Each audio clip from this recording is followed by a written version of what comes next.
antsika atao amin'ny faharoapolo ny volana marsa ho av'izao dia ireo solom-bava am-bahoaka ireo ihany no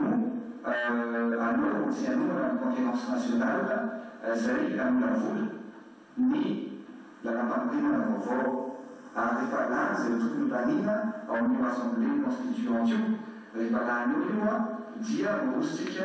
na ny fifidianana filohan'ny république izay epakana amin'ny république efahefatra izay tsy maintsy vorentsika ihany koa amin'ity taona ity. Zay zany no antony areo assemblée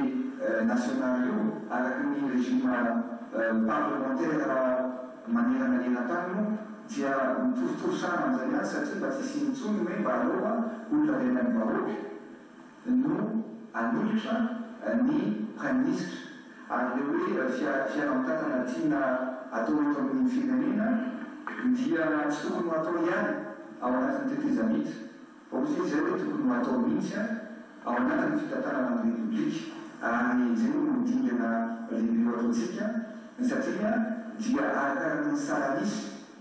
ny solom-bava-bahoaka ao anatin'ny assemblée no akana solitena ny ministra manoloana ny trakefa sy ny fahaiza-manao ny tsirairay azy ka zay no hoe dingana voalohany dia zay zany no tiako ampitanana hoe ahoana ty fividianana tya fa ohatrohatr'izay zany sarotsara sy ny zavatra tanterana ao anatin'io hoe tsy ho prime ministre hotendrena avy amin'ny ankilafiny tsony